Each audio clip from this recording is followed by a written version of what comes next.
All right, let's dive into a really powerful tool for dealing with narcissistic individuals. And you know what? It all comes down to one single, simple word.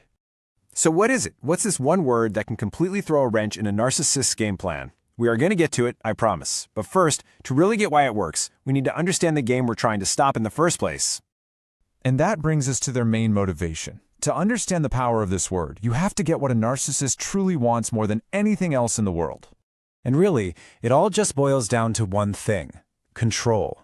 A narcissist's entire world revolves around their own cravings, their own desires, their own preferences. It's all about them. And they don't just want you to know that. They need you to play along with it. So how do they keep that control? Well, they've got a whole playbook of tactics, and they're all designed to keep you hooked into their drama and, basically following their rules. And these tactics, they can feel just relentless, right? They might argue with you until you're just too tired to fight back, or they'll give you the silent treatment to punish you. They'll tell you your feelings are wrong, push their own agenda, have totally different rules for you than for them. And good luck ever getting them to take responsibility. The goal behind all of this is to make sure they are always the most important person in the room. Okay, so now that we get the game, it's time. Let's talk about the one word that tells them you are completely done playing. And look, the key here is that this isn't about trying to win their game, it's about ending it, period. It's a signal that you're taking your power back by just refusing to even be a player anymore. Yep, that's it. Whatever. I know, it almost seems too simple, doesn't it? But its real power is in that simplicity. See, it's not aggressive, it's not defensive, it's dismissive. It sends one crystal clear message: your game has no power over me anymore. Let's just run through how this actually works. So they say something like, "My needs are way more important than yours." Your response? Whatever. Or they try to threaten you. "If you disagree with me, I'll make you regret it." You just say, "Whatever." They try to invalidate you. "Your feelings mean absolutely nothing to me." And again, "Whatever." You see? You're just not taking the bait. But why? Why is this one little word so effective, so completely devastating to them? Well, to get that, we need to dig into the psychology. It's because it cuts off the one thing they need from you more than anything. And that one thing is called narcissistic supply. You can think of it like emotional fuel. They absolutely require a reaction from you, and it doesn't matter if it's a good reaction or a bad one, to validate their own sense of importance and control. It's literally food for their massive ego. And here's the trap so many of us fall into. It doesn't matter if you're crying or pleading or even arguing back with them. You're still giving them exactly what they crave. Any reaction, positive or negative, proves that they have an effect on you. As long as you're engaged, their game is working.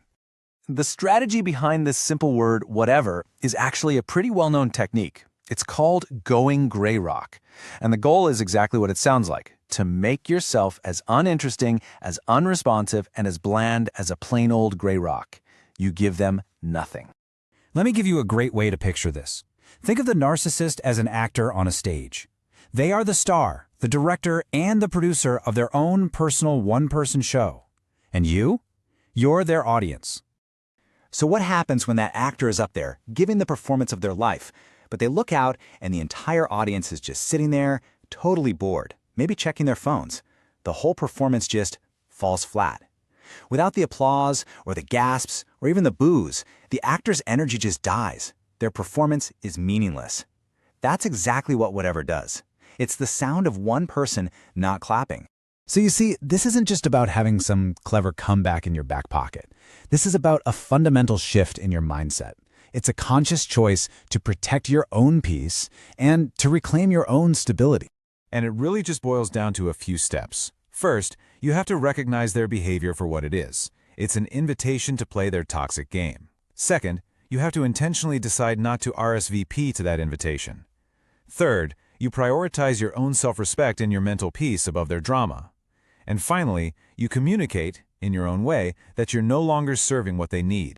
The source material I was looking at used this really powerful analogy for this.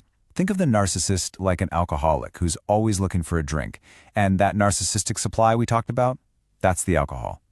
So by disengaging, you're essentially telling them, sorry, the bar is closed. You're just not serving that drink anymore.